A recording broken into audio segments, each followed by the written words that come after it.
Ok, ya, ya inicié la grabación. Dieron un segundo, ya está grabando. Entonces, esto se me va a descargar a mi compu. Posteriormente yo voy a subirlo a YouTube y se los voy a compartir en un link para que ustedes puedan verlo, para que sea más fácil y ustedes puedan repasar si les queda alguna duda. Bueno, iniciemos. Veo que ya hay varios conectados. Si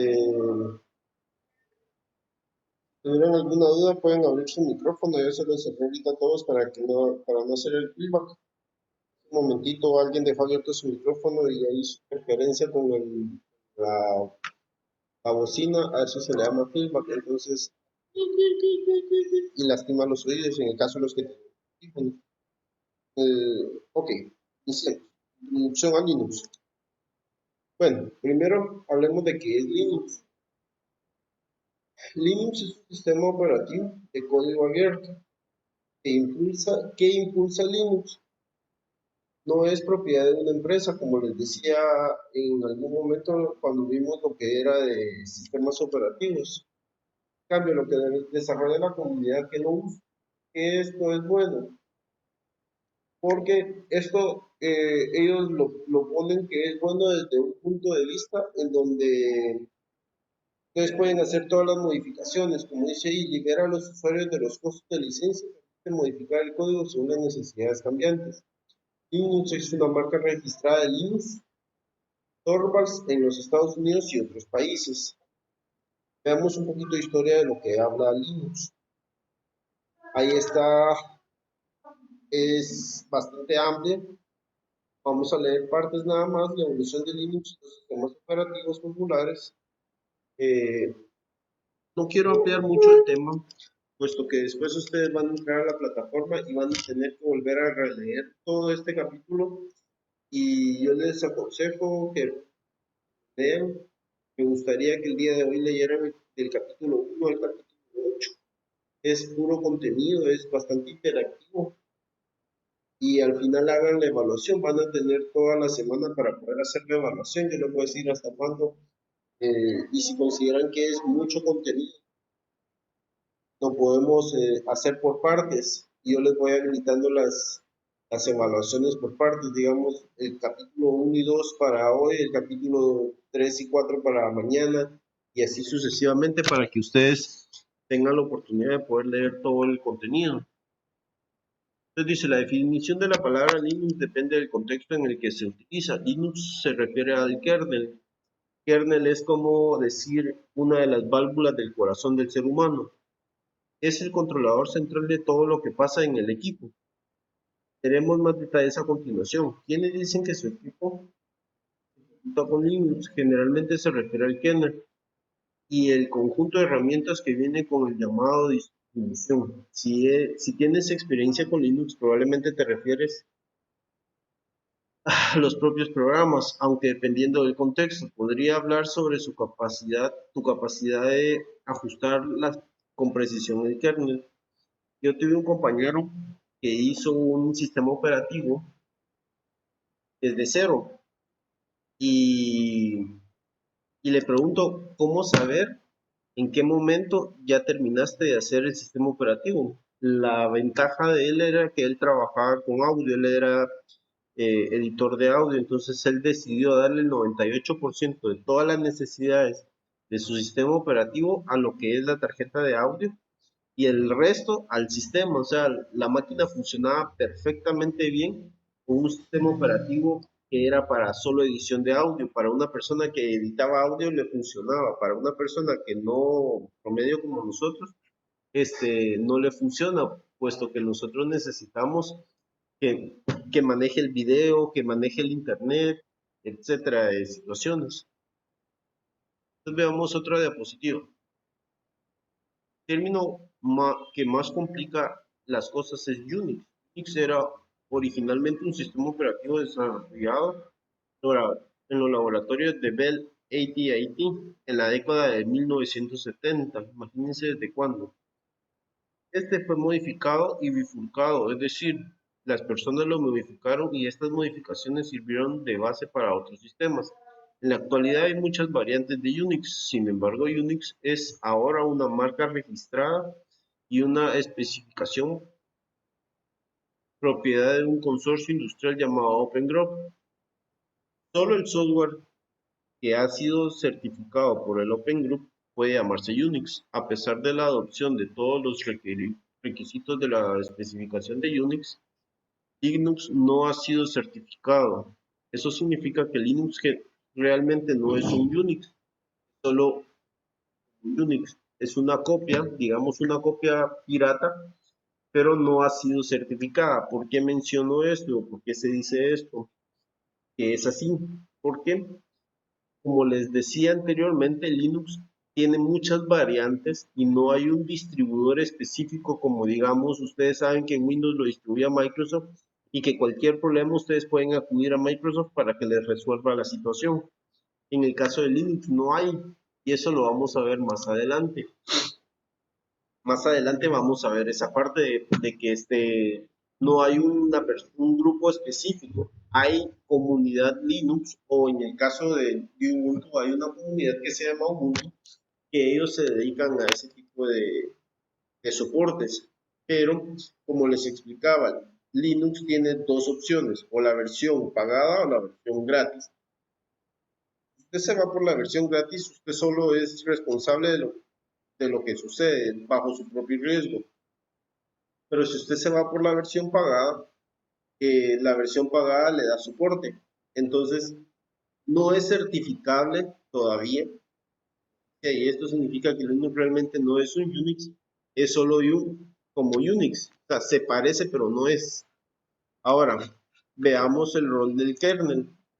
Que al hablar de kernel estamos hablando de Linux, como lo mencionaba anteriormente. El kernel del sistema operativo es un controlador de tráfico aéreo como un controlador de tráfico aéreo en un aeropuerto. Determina qué programa obtiene qué pedazo de la memoria, arranca y mata a los programas y se encarga de mostrar texto en el monitor. ¿Qué quiere decir esto? Que digamos, el kernel lo que hace es decir, bueno, está conectado, está Jennifer, digamos. Jennifer se conecta a su computadora y le toca hacer un trabajo. Ella necesita abrir Word, Excel y PowerPoint, que a ella le gusta trabajar con música. Entonces, en determinado momento, todos los programas que no necesita ella, agarra el programa y dice, ustedes no se pueden cargar, démosle prioridad a lo que ella está trabajando. ¿Me explico?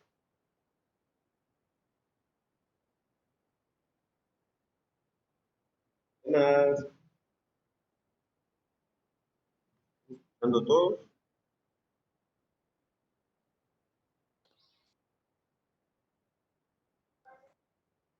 Sí, profe, no sé si me podría explicar un poco de cerca. No le entendí muy bien de lo que nos explicó. ¿De qué parte específicamente?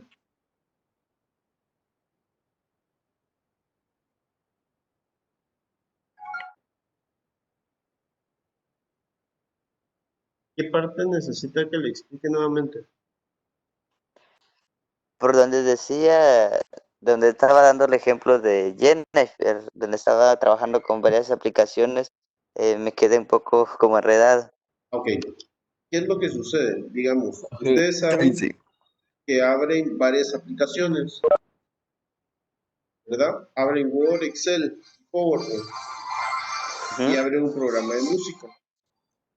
Entonces, digamos que usted de primera mano tiene el Word abierto. Entonces viene el kernel y decide dejar en espera a los otros. Y a los que no está usando, los deshabilita para que así la máquina sea más funcional. Eso es lo que hace que el sistema operativo sea un poco más rápido. Por eso dice, es como un controlador aéreo. Porque Ah, no puede estar despegando un avión mientras el otro está aterrizando en una misma pista. ¿Ya? ujú, Tiene que decirle, mira, espérate avión, que vas a despegar, a que aterrice y que ya esté listo para entrar al hangar, digamos, o a otra pista, para que él pueda salir, ¿ya? ujú. Sí, profe, Porque si no gracias. chocarían. ¿Ya? Sí. Ok. ¿Alguien tiene alguna otra pregunta?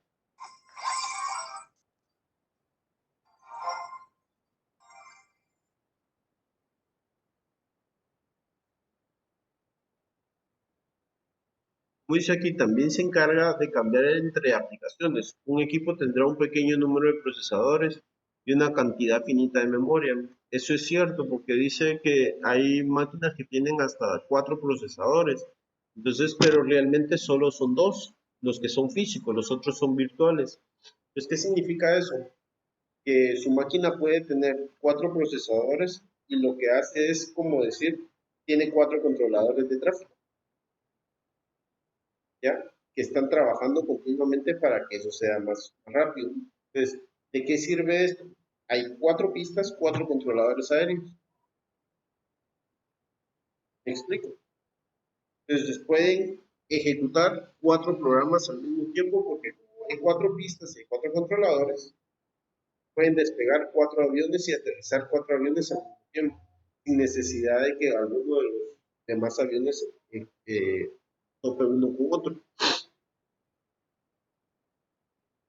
Cuando el equipo arranca, carga un pequeño trozo de código llamado gestor de arranque.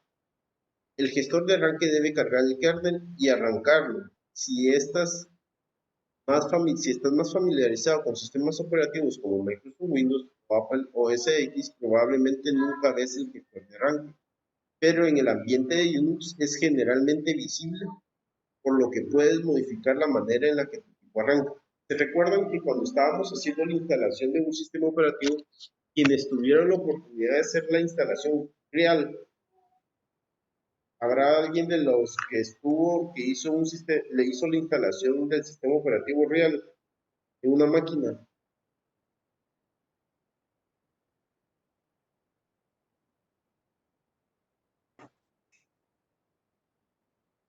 ¿Cuál? Así es, ahí estaba yo. Correcto. Entonces, usted se recuerda que lo que hacíamos era presionar escape y decirle a la máquina que iniciara desde la memoria. Así es. Correcto. Entonces, eso es lo que es el sistema de arranque. Usted le dice a la máquina desde qué eh, dispositivo quiere que arranque. ¿Qué es el arranque? El arranque es un checklist que cuando usted presiona el botón de encendido, lo que hace la computadora es iniciar y preguntar, bueno, ¿tenemos tarjeta de video? Sí. ¿Tenemos tarjeta de audio? Sí. ¿Tenemos tarjeta de red? Sí. ¿Tenemos monitor? Sí. ¿Tenemos teclado? Sí. ¿Tenemos mouse? Sí. Hay ocasiones en las que si no tiene conectado el teclado, la máquina no enciende, porque sabe que la máquina no va a funcionar. Hay ocasiones en las que si dice keyboard default error, dice que el teclado tiene un error, entonces no lo reconoce, no inicia hasta que no se conecte en un teclado. ¿O qué pasa si nosotros dejamos ya conectada y la computadora inicia y no enciende porque está reconociéndolo desde la memoria? Pero como la memoria no tiene el archivo para que la máquina arranque, se queda en el checklist, donde dice hay una memoria conectada, pero no hay un sistema operativo que levante, queda en standby. Extraemos la memoria y levanta el sistema operativo, porque ese así ya no está, y avancemos. Eso es lo que hace el sistema de arranque, que es realmente lo que es el kernel. Ahora, para los que lo hicieron de manera virtual no pudieron darse cuenta de esa parte, puesto que en la manera virtual no se hace, sino que se hace en modo gráfico. Pero ya vamos a tener tiempo para eso. Dice, el gestor de arranque de carga el kernel de Linux y luego transfiere el control. Luego continúa con el funcionamiento de los programas necesarios para hacer que el equipo sea útil, tales como conexiones a red y abrir un servidor web. Bueno, este es un poquito más avanzado.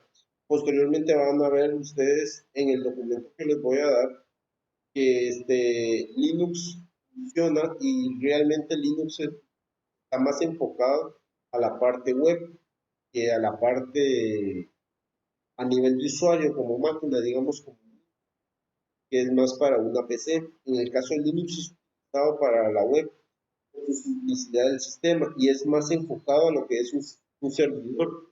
Esa es la ventaja y lo bonito de Linux. Que Linux tiene esa versatilidad de que es utilizado de manera que ustedes lo montan en una computadora y es fácil de configurar para poder hacer un servidor web.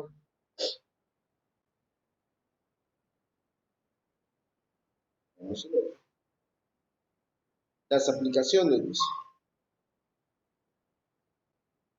Al igual que un controlador de tráfico aéreo, el kernel no es útil sin tener algo que controlar. O sea, no hay aviones, ¿qué chiste tiene ser un controlador?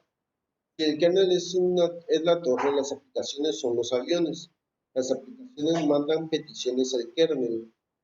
En cambio, este recibe recursos tales como la memoria, CPU y disco.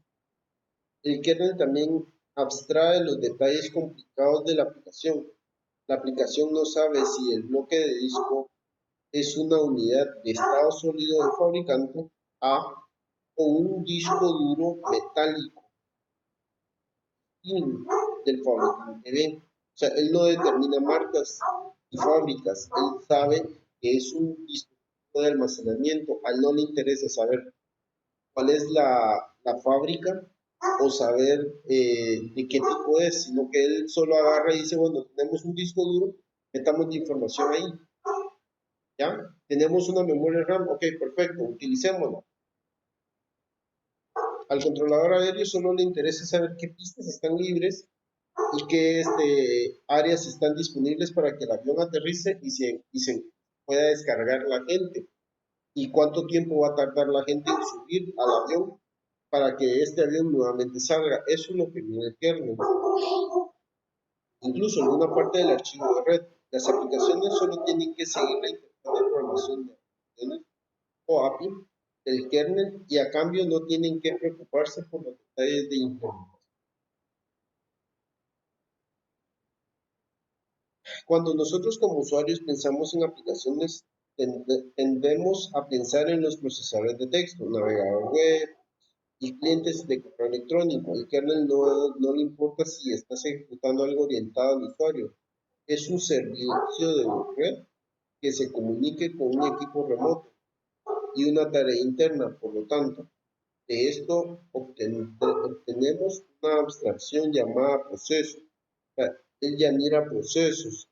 Por tanto, de esto obtenemos una abstracción llamada proceso. Un proceso es solamente una tarea que está cargada y rastreada por el kernel.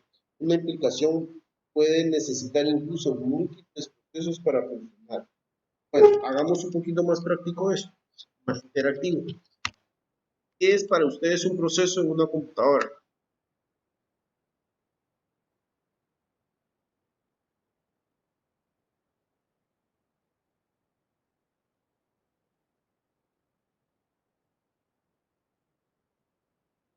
¿Cuáles?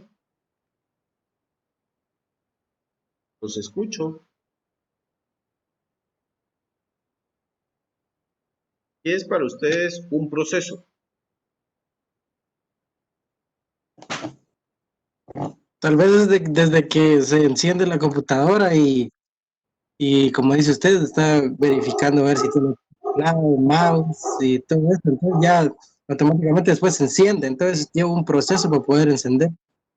Sí, efectivamente, pero ya digamos que la máquina ya encendió y ya está lista solo para que usted abra la primera aplicación.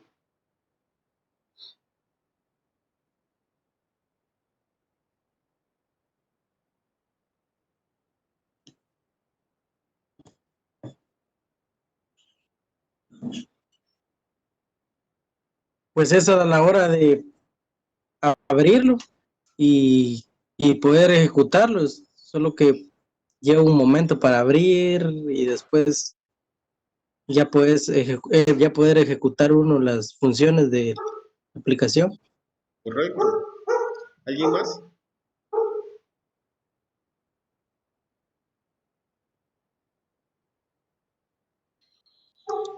Participen porque si no les voy a preguntar yo.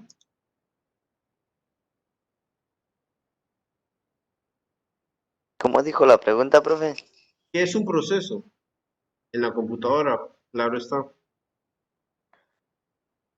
quizás realizar varios pasos para llegar a un fin que uno desee, un fin determinado, por ejemplo, como ya explicaba el compañero, para entrar en una aplicación, pues se necesita realizar varios pasos en lo que el programa o aplicación pida, o también la computadora.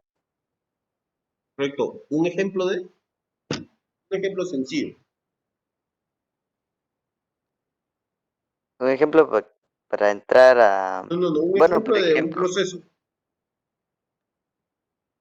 simple. pero tal vez en Word, cuando guardamos un trabajo, pues vamos a archivo y archivo le damos guardar como, de ahí buscamos el dispositivo donde deseamos guardar la información. Correcto. Bueno, solo para ampliar un poquito más esa parte. En el caso de lo que es ya Word abierto, Word es un solo proceso en ejecución. Digamos, cuando ustedes van y le dan clic al Word para que se abra, viene el kernel y le dice, mira, avión, estás listo, tenés la pista libre, despegar. Entonces viene él y empieza a correr, a correr, a correr, a correr, a correr, a correr sobre la pista. Y él tiene libre la pista. Ustedes se llevan, digamos, unas 2 horas en hacer el documento. Todo lo que hagan dentro son subprocesos de. ¿Cuál es el proceso principal? El que el Word está abierto. Ese es el proceso principal. El guardar, el cambiar de negrita, el subrayado, el cursiva, el hacer más grande el tipo de fuente, el cambiar el tipo de fuente, el agregar una tabla, el guardar como, el guardar o abrir, esos son subprocesos de Word. ¿Me explico? Entonces, el Ah, proceso sí, principal es abrir Word, digamos Excel, abrir Excel, PowerPoint, abrir PowerPoint. Esos son los tres procesos. Los subprocesos son todo lo que nosotros hagamos adentro de la aplicación. Esos son los subprocesos. Y como les decía anteriormente, el kernel lo que mira es qué es lo que se está ejecutando. Lo que no se está ejecutando, eso lo desaparece. Digamos, si ustedes no están utilizando Word, pero lo tienen abierto y están utilizando PowerPoint, eh, voy a minimizar la ventana esta de acá para que sea un poco más fácil de que ustedes entiendan la parte que les... Si ustedes se dan cuenta, yo tengo abierto varios programas, pero el que tengo abierto físicamente es el Mozilla. Entonces, si se dan cuenta, en la parte de abajo desaparece una línea, ¿verdad? Sí, sí. Ok, entonces, esos son procesos que están en ejecución. Son aviones que están corriendo sobre la pista listos para despegar. Entonces, cuando yo ejecuto el programa de esta manera y se quede el escritorio así, todos los programas están ejecutándose. Les voy a mostrar en la computadora cómo es que se miran esos procesos para que ustedes lo comprendan mejor. Perdón. Aquí está. Ahorita se los coloco en la pantalla que estoy compartiendo para que ustedes lo puedan. Porque como tengo tanta cosa abierta, entonces ahora se está acabando. Si se dan cuenta, estos son los tres procesos. Miren, son los tres procesos. Ok, veamos más detalles. Bueno, ya son 5 procesos. Veamos más detalles. Desde aquí me dice procesos. Están tardando un poquito, pero aquí está. Estos son los procesos que se están ejecutando actualmente, que ellos son los programas que yo tengo abiertos aquí abajo. Si ustedes pueden ver las líneas celestes o verde celestes son los que se les colocan en la parte de abajo. Y todos los subprocesos que están haciendo esos programas los podemos visualizar acá. Aquí podemos ver procesos del Cisco Webex, que es el que yo estoy utilizando, y procesos del Firefox, del Mozilla, del Google Chrome, procesos propios de la computadora, el Microsoft Edge. Tenemos procesos propios de la computadora, como por ejemplo el Office. ¿Qué otros procesos? Este es el mouse mir. Este proceso es el que le da función al mouse. Y así tenemos todos los procesos que se están ejecutando actualmente en la computadora. Entonces, espero si se dan cuenta, los procesos principales son estos 6. ¿Ya? ¿Quedó claro esa parte? Sí, profe. Sí, profe. Vamos.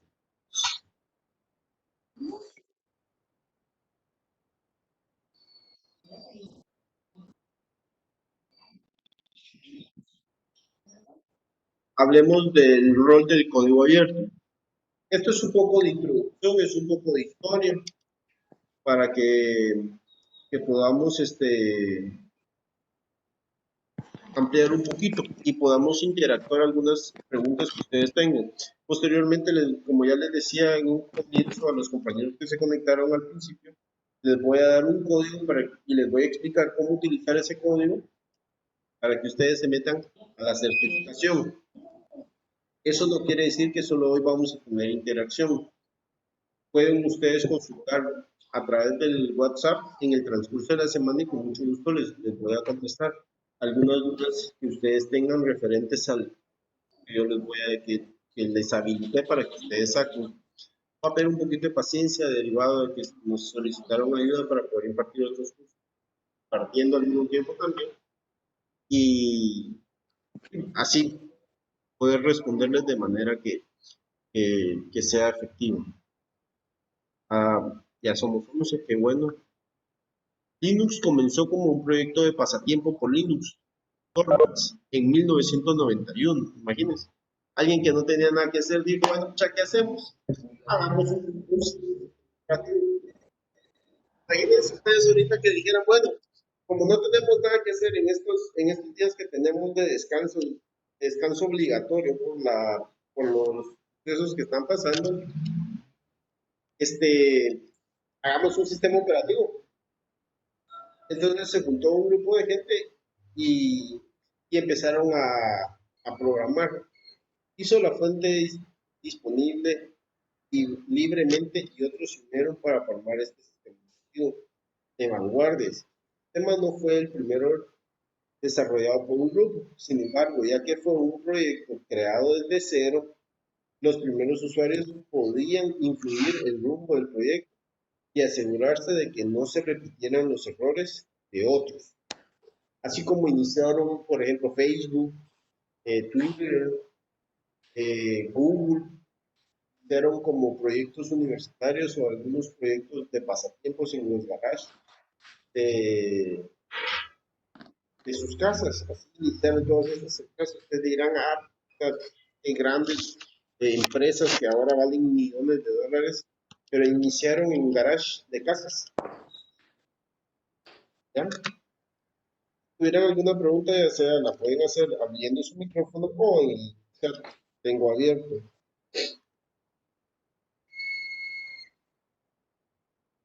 Ok. Los proyectos de software toman la forma de código fuente. ¿Qué es un conjunto? ¿Qué es un conjunto de cómputo legible para el ser humano? El código fuente puede escribirse en cualquiera de los cientos de lenguajes diferentes.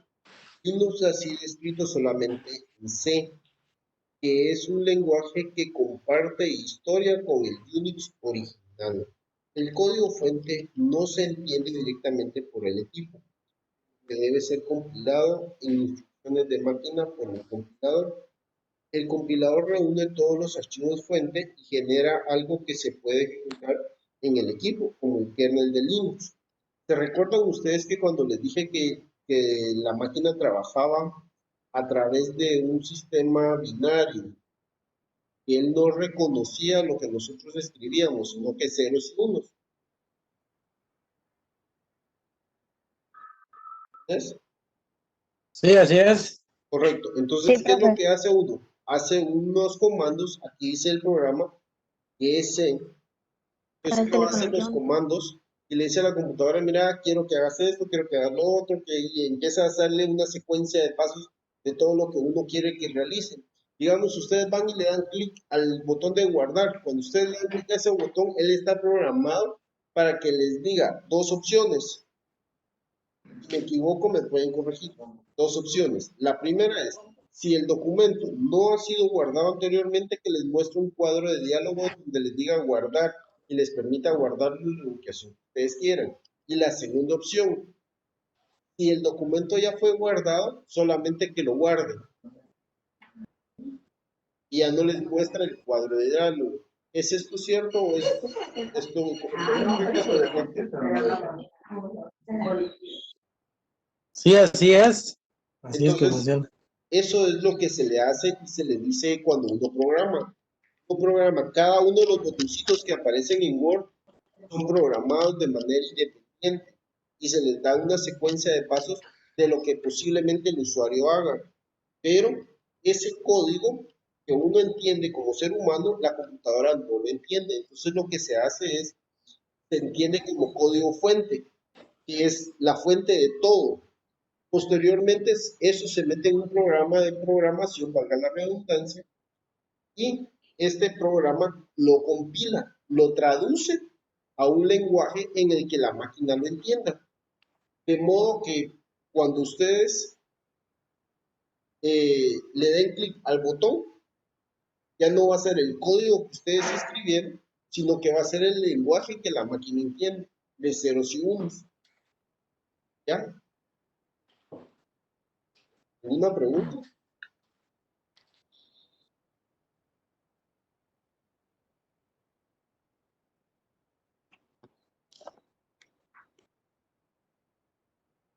¿Una pregunta, jóvenes? No, ninguna por el momento.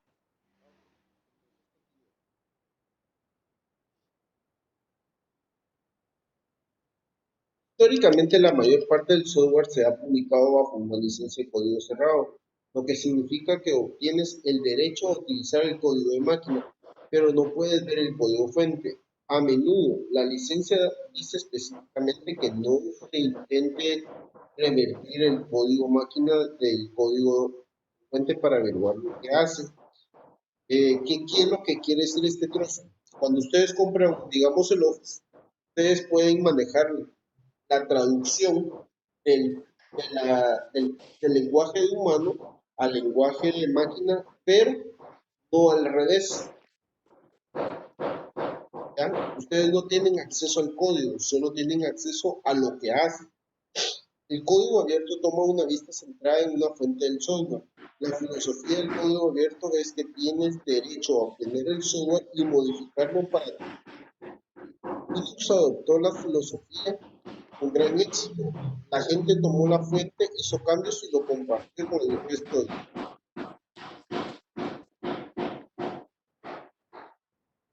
Junto a esto fue el proyecto GNU, no Unix GNU.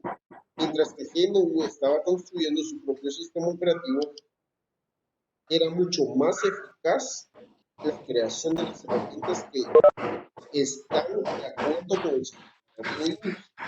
Muy similares, como los compiladores y las interfaces de usuario.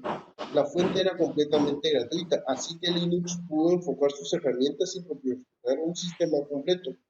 Como tal, la mayoría de las herramientas que forman parte del sistema Linux provienen de estas herramientas GNU. Hay muchas diversas variantes de código abierto y los veremos en un capítulo posterior. Todos coinciden en que debes tener acceso al código fuente, pero difieren en cómo puedes, o en algunos casos, cómo debes redistribuir los cambios. Quiere decir de que todos ustedes tienen acceso al código, pero todos le dicen, mira, tú puedes distribuir el código, tú puedes distribuir el programa, pero no hacer un cambio muy sustancial. Digamos que les regalan a ustedes el código de Microsoft y les dicen, mira, tú puedes cambiar todos los botones de forma como tú quieras, pero no puedes eliminar nada de los botones.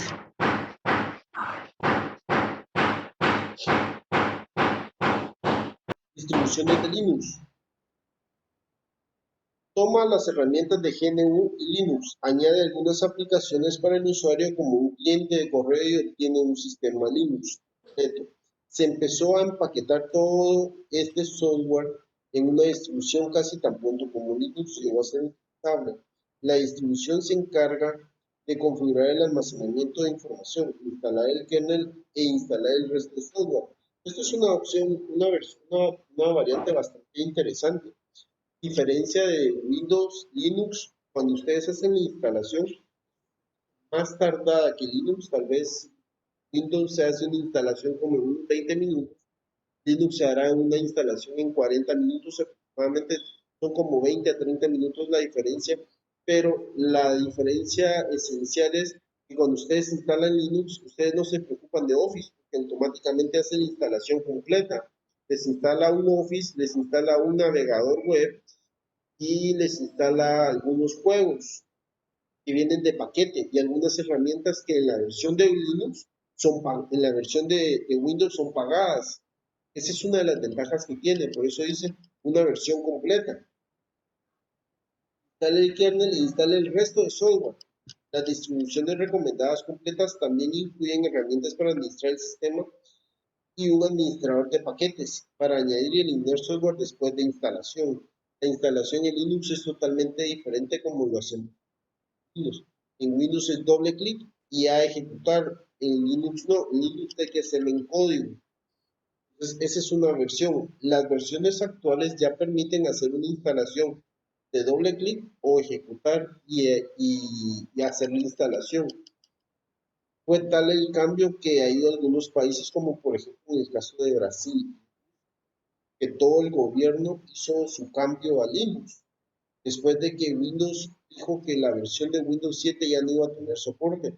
Ellos decidieron migrarse para ya no sufrir este tipo de cambios, que Windows decide a partir del 2024, digamos, ya no va a existir las versiones de Windows 10, ya no le van a dar soporte. Entonces, va a salir una nueva versión, por supuesto. Entonces, espero la versión 2010, que son todos los equipos que nosotros tenemos, ya las máquinas van a quedar obsoletas, ya no van a funcionar, digamos, van a ser vulnerables a cualquier virus. Entonces, algunos países decidieron evitar y saltar esto y ya no seguir sufriendo este tipo de cambios, porque cada cambio repercute económicamente porque hay que comprar la nueva licencia, corregir algunos problemas que tiene el sistema operativo cuando se carga. Entonces, estos países decidieron eliminarlo y utilizar la versión de Linux. Como en Unix hay muchos sabores diferentes de distribuciones.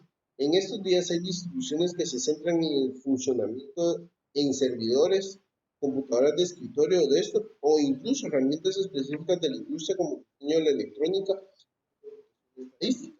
Los principales actores en el mercado se remontan a Red Hat o Debian. La diferencia más visible es el administrador de paquetes, aunque encontrarás otras diferencias en todo, desde ubicaciones de archivos a filosofías de política. Red Hat es un sistema operativo basado en Unix, igual que Debian. Son dos sistemas operativos. Son similares a Linux, que en alguna oportunidad vamos a ver cómo se descarga el sistema operativo y ahí van a ver todas las versiones que se pueden descargar, solo que son un poquito más complicadas de configurar. Hasta el momento, ¿hay alguna pregunta, Juanes? Profe, Ninguna, está bien. ¿Escucho? ¿Por qué la mayoría de gente prefiere el normal, digamos el Windows, que el Linux? ¿Por qué? Ajá, Porque lo que sucede es que Linux, la diferencia que tiene es de que uno tiene que tener cierto tipo de conocimientos. No es tan fácil. Acuérdese que cuando lo enseñan en el colegio, cuando le enseñaron con Windows. ajá, Entonces, si a usted le hubieran dado clases de Linux, usted supiera manejar más Linux que Windows. Y Windows le pareciera un poco diferente. Es como, por ejemplo, si yo les digo que utilicen el sistema operativo de Mac OS X, para no ir tan lejos, un iPhone y un Android. sí, Son son dos sistemas completamente operativos, distintos. el cual, como a nosotros nos enseñan a utilizar eso desde el principio, a mucha gente dice, es que el Linux es muy difícil, ¿ya? Y porque Sí, hay una razón simple, mercadeo. Esa es la respuesta. Todas las computadoras vienen con Windows y no con Linux. Son muy pocas las máquinas que vienen con Linux. Muy pocas. Es más, usted puede hacer un barrido en internet y buscar computadoras que vengan con Linux y le va a costar más que encontrar una máquina que venga con Windows, ya por default cargado. Esa Sí. es la razón. No, ya ahorita sí ya me quedó claro. Ok. Red Hat Gracias. empezó como una simple... ¿Alguien más tiene alguna pregunta? No, profe, está claro. Ok. Red Hat es un sistema operativo. Empezó como una simple distribución que introdujo el administrador de paquetes Red Hat. Ahí explican. El desarrollador eventualmente formó una compañía alrededor de este, que intentó comercializar una computadora de escritorio Linux para negocios. Con el tiempo, Red Hat comenzó a centrarse más en las aplicaciones de servidor web de archivos y lanzó Red Hat Enterprise Linux, que era un servicio de pago en un ciclo de liberación largo. El ciclo de liberación largo dicta con qué frecuencia se actualiza el software. Una empresa puede valorar la estabilidad y quiere ciclos de liberación largos. Un aficionado o un principiante puede crear un software más reciente y optar por un ciclo de liberación más corto. Para cumplir con este último grupo, Red Hat patrocina el proyecto de Fedora, que hace que el escritorio personal contenga el software más reciente. ¿Qué es lo que yo les decía anteriormente? Que muchos países se cambiaron a Linux por la opción de que Microsoft cambia mucho sus versiones. En los últimos 10 años ustedes pueden ver cuántas versiones han salido de Microsoft. Ya estamos en la versión 10. La versión 8.1 no duró ni un año. La versión 8 no duró ni 6 meses porque tuvo un consumo excesivo de memoria y fue un error de sistema. Entonces lo pasaron a la 8.1. Y en cambio, en el caso de Linux, ustedes pueden optar, como menciona aquí, que Red Hat se dedica más a servidores. Un servidor no tiene que tener muchas actualizaciones. Que digamos que en determinado momento sale una actualización y no es una actualización favorable, o que es desfavorable a la hora de que ustedes tienen una página web y la actualización del sistema operativo hace más lento, eso va a repercutir en que la página web no va a rendir lo que necesita rendir. Entonces, a las empresas no les conviene que cada año se esté actualizando, sino que cada 2 años, pero que sean actualizaciones ya probadas en ambiente de laboratorio y no da problemas. En cambio, para uno como usuario, digamos, uno como usuario promedio, no puede utilizar y estar actualizando su versión de sistema operativo, porque ¿qué es lo que se le puede perder a uno? Un archivo de la oficina, un archivo de la escuela, del colegio, y eso no va a repercutir en nada para mucha gente. Y eso no representa dinero, que es lo más importante. ¿Me explico en esa parte? Sí, Ok. sí, profe. Dice que hace que el escritorio personal contenga un software más reciente, pero aún construido sobre los mismos principios de la versión parental. Veamos el siguiente. Estos son sistemas operativos.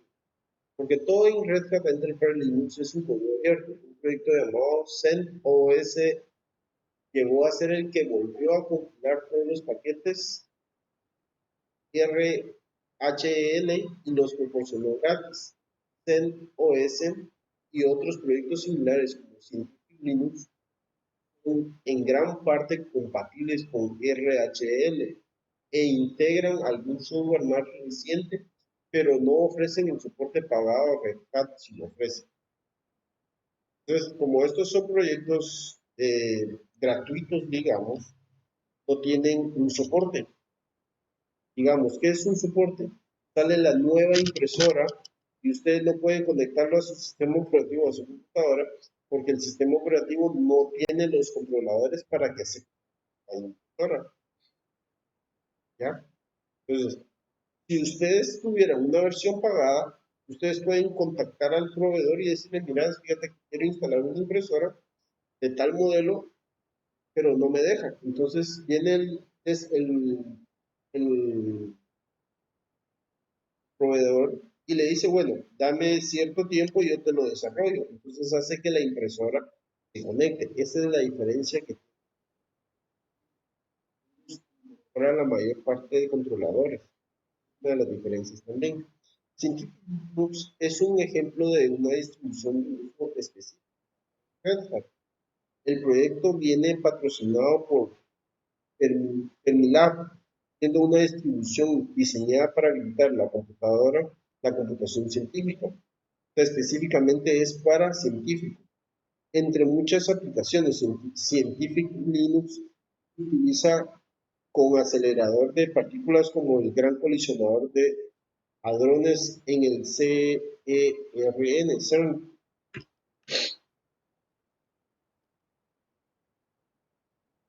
OpenSUSE, originalmente derivado de Slackware, aún incorpora muchos aspectos del hardware.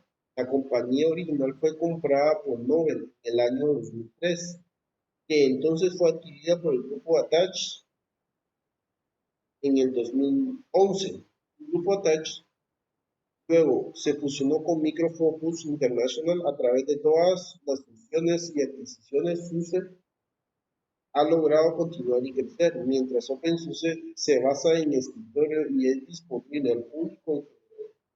El Linux Enterprise contiene código propietario y se vende como un producto de cero. Debian es más bien un esfuerzo de la comunidad y como tal también promueve el uso de software abierto.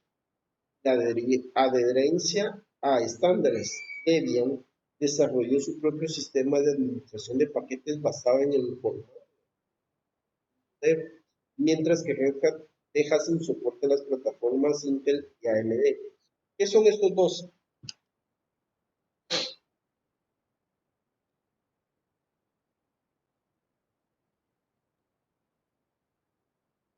¿Qué son estos dos? ¿Alguien sabe? Que lo tiene el Intel y el AMD, dice. Correcto, pero ¿qué son? Es un software de código abierto. No, Procesadores. correcto, son procesadores, son marca de procesadores. Estos no son procesadores. O sea, ¿qué significa que los deja sin soporte?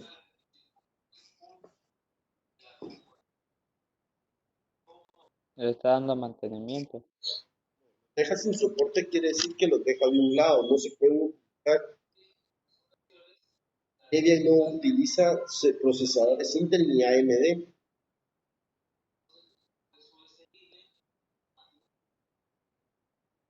¿Ya?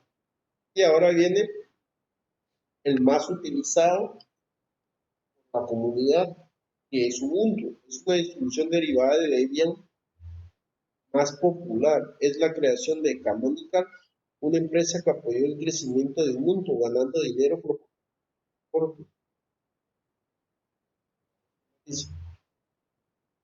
una pregunta hasta el momento, jóvenes. No, ninguno. Ok. Linux Mint se inició como una bifurcación de Ubuntu Linux, mientras sigue dependiendo sobre los repositorios de Ubuntu. Existen varias versiones, todas libres de costo, pero algunas incluyen códigos propietarios que no pueden ser distribuidos.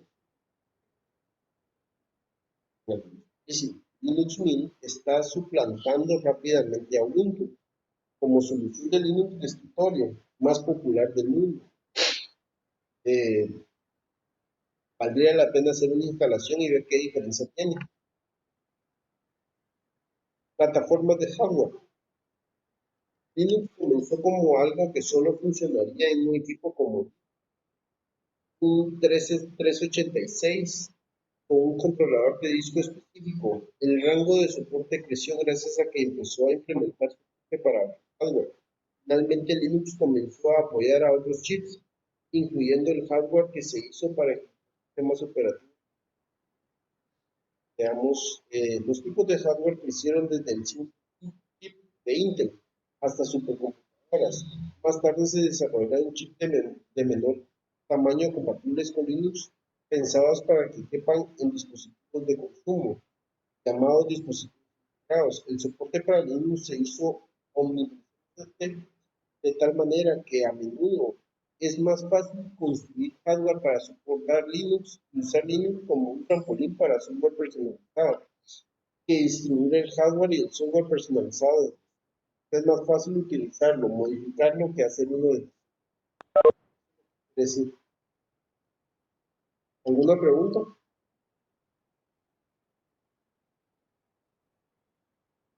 No, profe.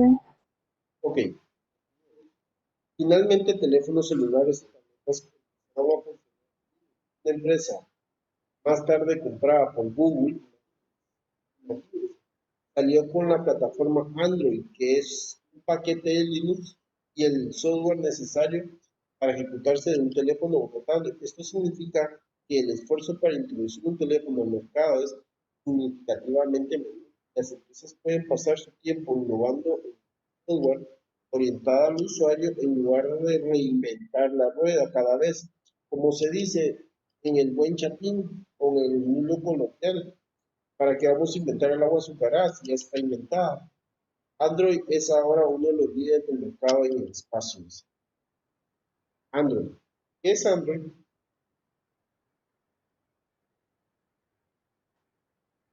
Digamos, son como que los dispositivos más usados. ¿Qué es Android? El sistema operativo del celular. Perfecto, es el sistema operativo del celular, dicho en pocas palabras. Gracias.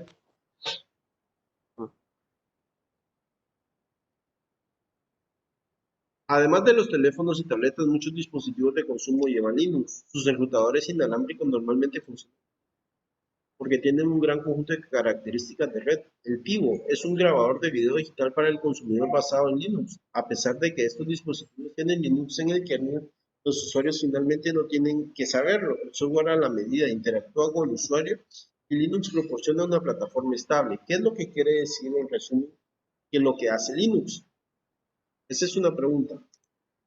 ¿Qué es realmente lo que hace Linux? La dejo anotada ahí. Posteriormente vamos a contestarlo. Elegir el sistema operativo. Has aprendido que Linux es un sistema operativo de tipo Unix, lo que significa que no se ha basado por una certificación formal y por lo tanto no puede usar la marca oficial de Unix. Hay muchas otras alternativas, algunas son de tipo Unix y algunas están certificadas por Unix. Existen también sistemas operativos no Unix como Microsoft Windows. La pregunta más importante para determinar la configuración de una máquina es: ¿qué hará la máquina?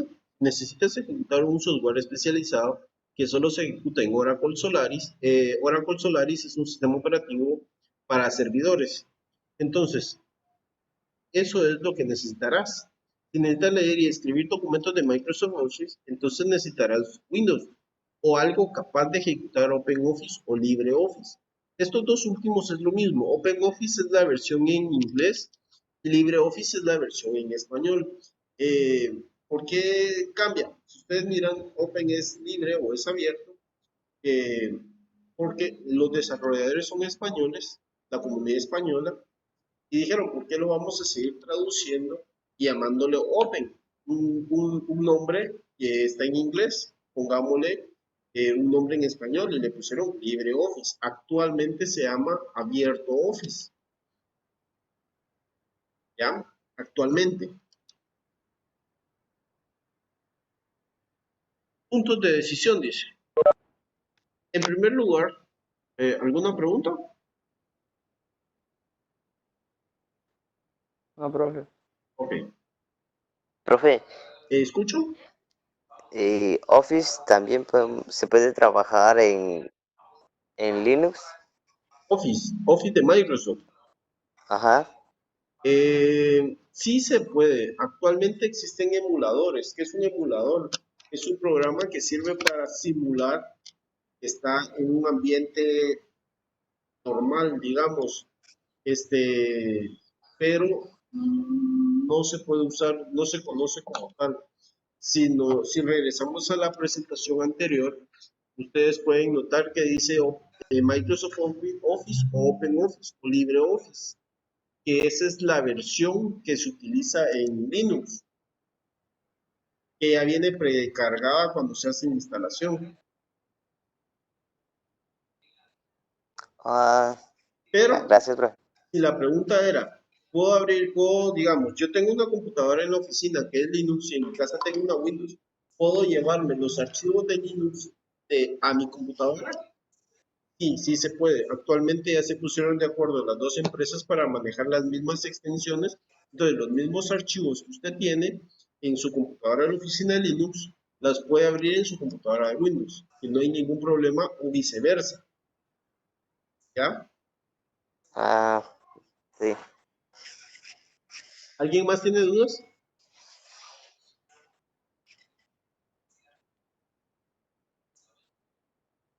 O sea que no tiene compatibilidad, digamos, que hubiera otro sistema operativo diferente a Linux y Windows, y abrir otro archivo ahí, entonces tendría que ponerse de acuerdo las empresas, entonces, para poder abrir los archivos. Correcto, esa es la verdad. Tienen que ponerse de acuerdo. Tienen que ponerse de acuerdo porque inicialmente cada sistema operativo manejaba sus programas. Entonces nació la necesidad mira, fíjate que mis usuarios necesitan abrir en sus oficinas tienen Linux y en sus casas tienen Windows. Entonces, cada vez que se llevan los archivos para allá no son compatibles. Entonces, unifiquemos y a ambos les beneficia económicamente. Entonces, decidieron unir esfuerzos y la mera verdad es que Microsoft tiene un par de acciones ahí en OpenOffice bajo de agua, ¿verdad? O sea, entonces, ¿qué le digo yo? Son 100,000 accionistas y digamos que 300 accionistas son patrocinados por Microsoft. Entonces, quiera o no, tienen voz a la hora de toma de decisiones ahí. ¿Me Ah, sí, explico? cabal. Entonces, de ahí Sí, sí, viene toda entiendo. la raíz. Sí. Básicamente es querer hacer un monopolio mundial. Sí, cabal, entre ellos mismos. Perfecto. Profe, ¿y qué pasaría si, por ejemplo, con respecto que usted explicaba de que en un par de años Windows ya no va a tener soporte? Entonces las computadoras van a ser muy vulnerables a los virus, es lo que explicaba. Correcto. ¿Qué es lo que sucedió Ajá. ahorita con Windows 7? Que es el ejemplo más real. Ahorita en febrero, no recuerdo exactamente el día, pero ahorita en febrero del 2020, Windows hace 2 años anunció Windows 7 va a dejar de tener soporte, el tanto de febrero del 2020. Entonces, avisó, mira, fíjate que las máquinas ya no van a tener soporte. ¿Qué significa el soporte? Ya no van a seguir sacando actualizaciones. Por ejemplo, si se quedó con un error que vulnera la seguridad de la máquina, ya no lo va a corregir. Eso es dejarlo sin soporte. Entonces, Oh, ahorita en febrero dejó de dar soporte. Les va a dar un año más a aquellas empresas que lo paguen, ¿ya? Que lo paguen. Es elevado el costo para un usuario promedio. Es muy elevado el costo. Es más para empresas. Entonces, ¿qué es lo que significa? Eso que usted decía es fundamental. Ya no van a tener soporte, van a quedar vulnerables a cualquier virus. Entonces, ¿qué sucede con eso? Lo obliga a uno a actualizar el sistema operativo a uno más reciente. Pero ¿qué pasa? No solo es de agarrar e instalar el sistema operativo y se acabó. sino que hay que ver las características de la máquina y realmente lo soporta, porque de nada me sirve tener una máquina con un sistema operativo reciente cuando en realidad quiero abrir Word y se tarda media hora, o sea, no es funcional. Entonces, eso ya a uno como usuario final lo obliga a comprar una máquina nueva, Sí. ¿ya? Profe, y con respecto a eso de que las computadoras, pues a veces de tanto trabajo, de trabajar de todo el día y noche y al otro día pues ya son lentas, ya no enciende, tardan casi 3 horas para encenderlo. ¿Es el sistema operativo o es el espacio caché? Habría que ver qué es lo que se está haciendo. Por ejemplo, una máquina no puede acostarse estando funcionando bien y al día siguiente estando mal, ¿ya? Ujú. Entonces, digamos, si la máquina se pone lenta de la noche a la mañana, que de repente en la noche, cuando usted estaba trabajando, se estaba instalando algo que usted no sabía, algún virus. Entonces, cuando inicia, eh, han salido muchas bromas que dicen que uno se gradúa de ingeniero y dice al técnico, solo reiniciar y ya, ahí está la solución a tus problemas. ¿Qué es lo que sucede cuando se reinicia o se apaga y se enciende la compu? Se mata todos los procesos que habían y los reinicia. Al reiniciar, cuando usted la inició anteriormente, se instaló un programa, va a surtir efecto a partir de que usted haga el reinicio. Va a funcionar perfectamente. Hay programas que no lo necesitan, pero hay programas que sí necesitan poder hacer eso para poder funcionar correctamente. Entonces, es posible que se haya instalado algún virus. Ah, y para liberar la computadora de ese virus, ¿qué se tendría que Ah, hacer? primero, tener un antivirus y conexión a internet para que se actualice. Y si no la tiene, tendría que ver qué de todos los procesos que se están ejecutando no pertenece y está consumiendo mucha memoria para ver si es un archivo. Por ejemplo, había hace unos 10 años, creo que fue, un virus que consumía el disco duro, un archivo. Cada vez que usted escribía en el teclado, se escribía en el archivo. Todo lo que usted escribía en el teclado y cada clic que daba se escribía una línea de código en el archivo y se iba guardando automáticamente. Entonces uno dice, ah, pero ¿qué hace eso? O sea, es significativo porque mi disco duro es de 1 tera. Sí, es significativo, pero usted que tiene un disco de 1 tera. Pero va a llegar un momento en el que este disco de 1 tera se va a llenar, ese archivo va a crecer, digamos que crece 1 mega cada vez que usted apaga la máquina. ¿Y cuántas veces la apaga en el día? Digamos que la paga 2 veces. En un día creció 2 megas. Y si de eso lo multiplicamos por semana, es un En 10 14 megas, meses, 14 megas en 7 días. Y si lo multiplicamos por mes, serían 60. y así va creciendo, en algún momento se va a llenar, ¿ya? Eso es lo que Mm, hacía. Y esto es antes, le estoy hablando de hace unos 10 años, 1 tera era muchísimo. No hablemos de 1 giga. Eran discos muy pequeños. Entonces sí representaba, significativamente sí representaba y lo dejaba lento. Y actualmente hay algunos chistosos que todavía ejecutan ese tipo de virus para dejar lenta la máquina porque ya no rinde igual cuando el disco duro está llegando a su capacidad total. ujú. Y para eliminar eso tengo que ir al disco duro. Sí, tendría que identificar cuál es el problema. Ah, va. Muchas gracias, profe. Ok, ¿alguien más? No saben. Ok, continuamos. Puntos de decisión, dice.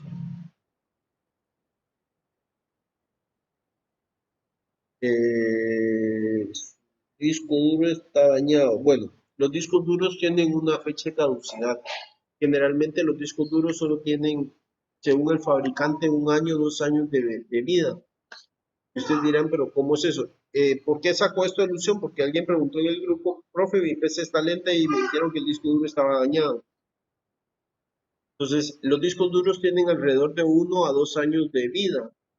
Eso dependiendo de las condiciones de cómo lo utilizamos. Si es un disco duro, una computadora portátil, tiende a calentarse más rápido porque a veces solo cerramos la computadora y no esperamos que se apague y la guardamos en la mochila. Y los discos duros no están diseñados, háblese de disco duro, no están diseñados para movimiento mientras está en ejecución. Y ustedes dirán, pero ¿cómo si es una portátil? Sí, hay que esperar que la computadora se apague correctamente para poder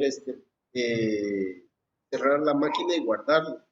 En ocasiones nosotros lo que hacemos es apagamos la computadora, cerramos y la metemos en la mochila y nos vamos. Pero el disco duro, como es un disco que está girando, cuando lo volteamos, ese movimiento que le hacemos tiende a dañar las cabecitas que tocan el disco duro. Ustedes conocieron aquellos discos que, que se les colocaba una pluma y sonaba.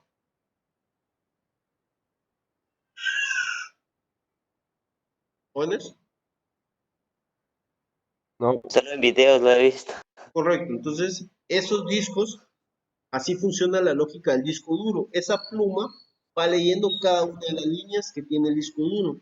Entonces, lo que sucede es que cuando no le damos un buen... Eso es en el caso de una portátil. En el caso de un escritorio, a veces bajones de energía, a veces apagar abruptamente la computadora, eso hace que el disco duro no termine de magnetizar, porque eso es lo que hace cuando da vuelta, magnetiza y al moverlo se daña. Entonces es posible de que eso sea. A veces son problemas de fábrica. No sé si respondí a su pregunta. No identifico quién es porque dice que es un usuario. No tiene nombre.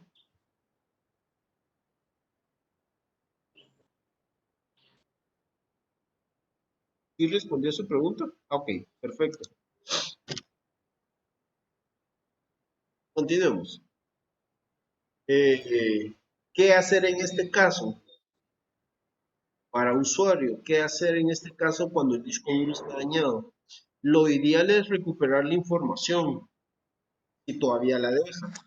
Si ya no la deja, hay algunos trucos en internet para lograr que el disco duro levante, como por ejemplo meterlos en una bolsa Ziploc con un papel absorbente, pero bien sellado y meterlos al refrigerador 24 horas, sacarlo 24 horas, esperar 48 horas que se seque el disco duro y conectarlo.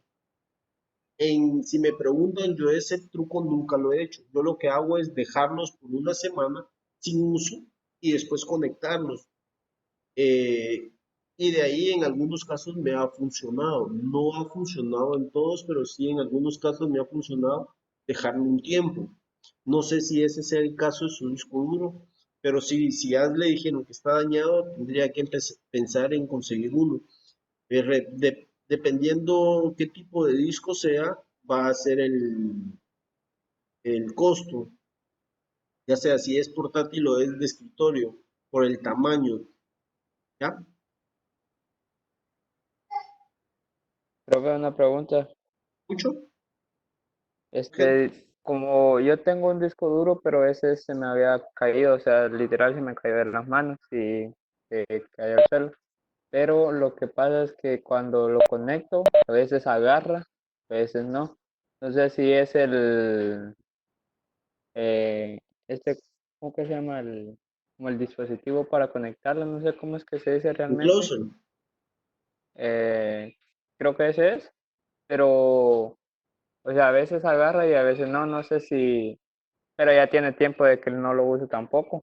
No sé si ya está literalmente dañado o hay que hacerle alguna reparación por dentro, no sé.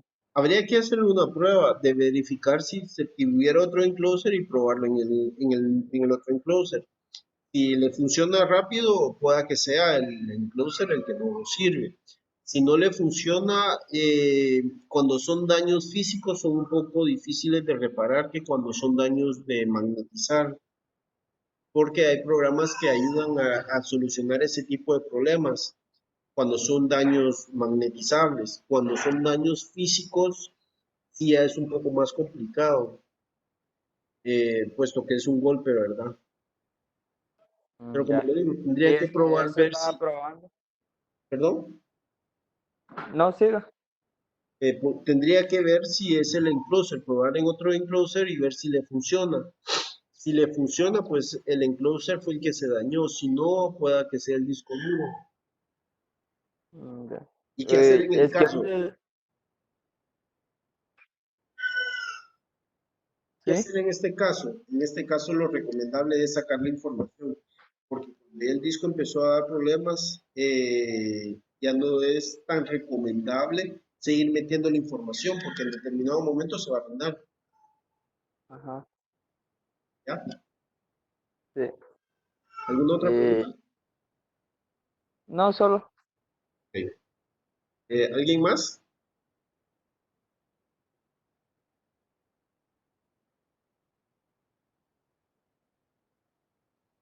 ¿Jóvenes? No, no, ninguna por el momento. Ok.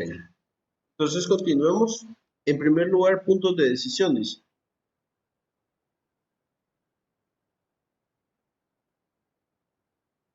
Ok, gracias. Hay, Sí. hay un, hay un programa que se llama Crystal Disk, creo, y él te da la información, profe, del disco duro. Sí, hay un programa, el programa de Crystal Dix, sí, pero no soluciona. Hay otros programas, que ahorita no recuerdo el nombre, eh, que yo usé, solo que el programa es claro, le dice a uno, si es un disco, si el problema es lógico, háblese de que el problema es lógico, que es de interno de información, él lo soluciona. Si no, si es físico, el programa, pues obviamente algo tal no va a ir a solucionar algo físico, es un computado que lo haga. Ya es algo físico que tiene que solucionar algo físico.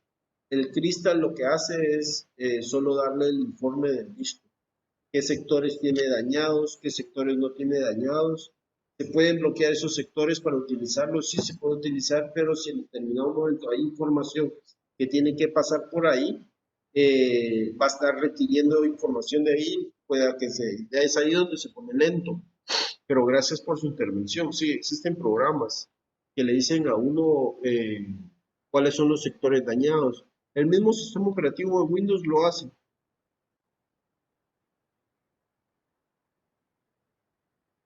¿Alguien más?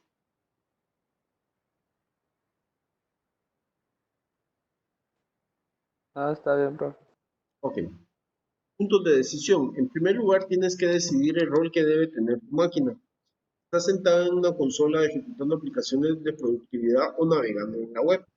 Si es así, necesitarás un equipo de escritorio. ¿Vas a utilizar la máquina como un servidor web o de otra manera, aparte de estar sentada en una estantería de servidor en algún lugar? ¿Estás buscando un servidor? O sea, la pregunta es, ¿para qué lo voy a utilizar? Si lo voy a utilizar para dejarlo fijo o lo voy a utilizar para programas, hacer tareas, etcétera, de situaciones que se puedan utilizar. Ese es el punto de decisión. Los servidores generalmente están en un rack, comparten un teclado y un monitor con muchos otros equipos. O sea, pueden tener 10 computadoras y solo un teclado y un mouse para todos los equipos. Eh, ya que el acceso de la consola solo se utiliza para configurar y solucionar problemas en el servidor. No se usa para otra cosa, solo para eso. El servidor se ejecutará de modo no gráfico que libera recursos para el propósito real de una computadora. El equipo de escritorio ejecuta principalmente una GUI. ¿Alguien se recuerda qué es una GUI?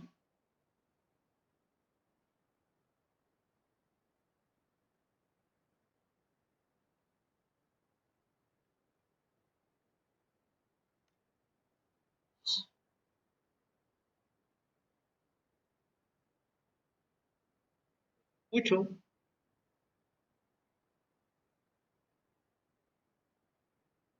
¿Alguien se recuerda qué es una GUI?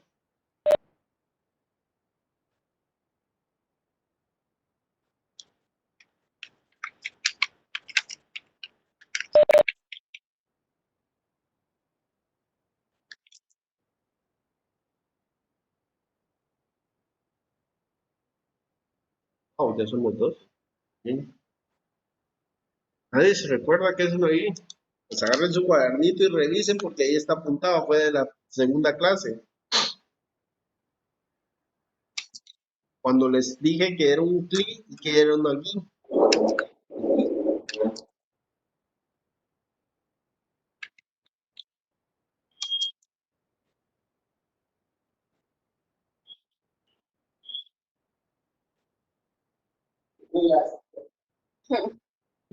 Un clip, profe. No, un GUI.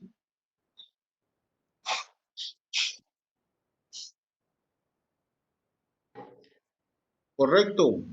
Interfaz gráfica de usuario. ¿Quién es? ¿Cuál es su nombre?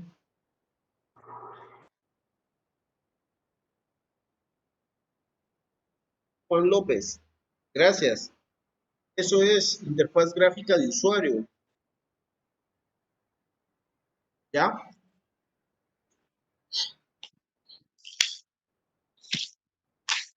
Ok, continuemos. Microsoft Windows. El mundo, ya solo quedan pocas diapositivas y pasamos a la parte práctica. El mundo de Microsoft divide los sistemas operativos de acuerdo al propósito de la máquina, escritorio o servidor. La edición de escritorio de Windows ha experimentado diversos esquemas de nomenclatura con la versión actual al momento de escribir esto, siendo ahora simplemente Windows 8. Imagínense, Windows 8 fue hace como 4 años. Nuevas versiones del escritorio salen cada 3 o 5 años y tienden a recibir soporte por muchos años. Mentira, no dan soporte muchos años, solo les dan alrededor de 5 años y se acabó. La compatibilidad con versiones anteriores es también una prioridad para Microsoft, llegando incluso a agrupar la tecnología de la máquina virtual para que los usuarios puedan ejecutar software antiguo. Pues es lo menos, ¿verdad? Poder utilizar una versión. Imagínense que ustedes tienen Windows 10 y no pueden migrar ningún archivo a Windows 8, o como pasó en algún momento con Office, que salió la versión del 2013 y no era compatible con la versión del 2017, 2007, perdón, la versión 2007 no era compatible con la versión 2013. Ustedes tenían que ejecutar una compatibilidad específicamente o guardar archivos con compatibilidad de para poder funcionar, porque si no, los archivos que ustedes hacían no los podían abrir con otros programas. Qué tedioso era eso en ese momento. Ok. En el mundo de los servidores existen Windows Server. Actualmente hay hasta la fecha de este texto la versión de 2013. Bueno, ya está la versión 2012, ya está la versión 2019. Para indicar la fecha de lanzamiento, el servidor ejecuta una versión GUI, pero en gran parte como una respuesta competitiva a Linux. Ha hecho progresos sorprendentes en línea de comandos con capacidades a través de PowerShell. También puedes hacer que el servidor parezca una computadora de sobremesa con un paquete de experiencia opcional. Bueno, yo manejo algunos servidores en la oficina y la interfaz gráfica es totalmente igual. Lo único que diferencia de un servidor a una máquina de escritorio de uso es las herramientas que incorpora el Windows, que incorpora herramientas para manejar usuarios, para manejar equipos, para manejar la red, para tráfico, firewall, aplicaciones. Se pueden instalar aplicaciones a la distancia sin necesidad de irte a sentar a la computadora. Tengo 10 máquinas y puedo mandar a instalar un programa a las 10 máquinas sin siquiera irme yo a las máquinas.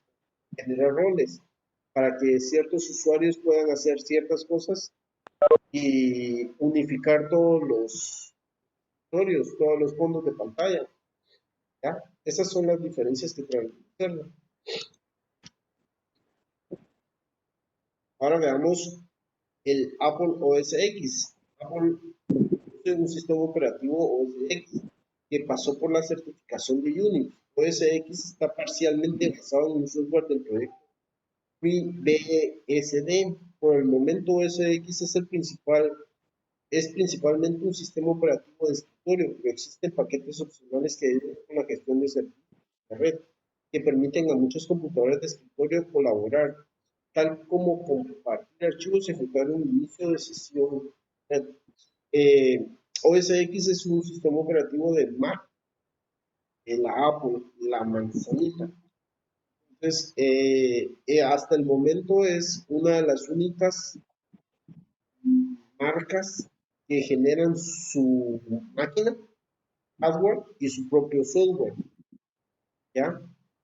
No hay equipo que venga así. Ustedes dirán, ah, pero yo compré una computadora, digamos HP, y me trae el sistema operativo. Sí, pero el sistema operativo no es de ellos lo compran. En cambio, Apple no, Apple viene incluido en la compra del equipo. Por eso es que los hacen un poquito caros, que era lo que hablamos la otra vez. ¿Alguna pregunta acá? O sea que, digamos, si uno tiene una computadora, puede, digamos, cualquier marca puede tener los tres tipos de sistemas. O sea, digamos, Correcto. puede ser el Linux. Sí. Sí, en el caso de Apple, usted necesita tener ciertas características especiales para que funcione, porque por el contrario, si no llena los requisitos, no funciona. Oh, Profe, y en las Mac se pueden trabajar Word ¿Sí? y, bueno, tener un paquete de Office. Bueno, actualmente Microsoft está desarrollando aplicaciones para Mac, ¿ya? Entonces, digamos, ya existe el Office, específicamente Microsoft Office para Mac. Es Ah, exactamente igual que el de Windows. Lo único que cambia son las interfaces, los colores, cosas así que tiene, ¿verdad? ujú. ¿Y más?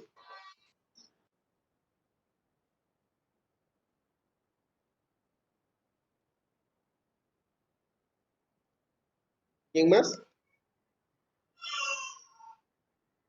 no sé, está bien. Continuemos. OS X es un sistema de escritorio. OS X en el sistema, en el escritorio suele ser una decisión personal, ya que mucha gente considera este sistema más fácil de usar. La creciente popularidad de OS X ha asegurado un sano soporte de proveedores de software. OS X es también muy popular en las industrias creativas, como por ejemplo la producción de video. Es un área donde las aplicaciones manejan la decisión del sistema operativo y, por tanto, la elección del hardware, ya que OS X se ejecuta en el hardware de Apple. Bueno, realmente estos equipos eh, son muy populares en audio, video, diseño, puesto que sus hardware es más potente. Entonces, en Intecapa y en Guatemala, eh, es irónico, tienen unas computadoras Mac con Windows, porque el soporte que tiene es mucho más rápido, o sea, funciona mejor un Windows en Mac que un sistema operativo de Mac. Irónico, pero real. Esto es Unix comercial.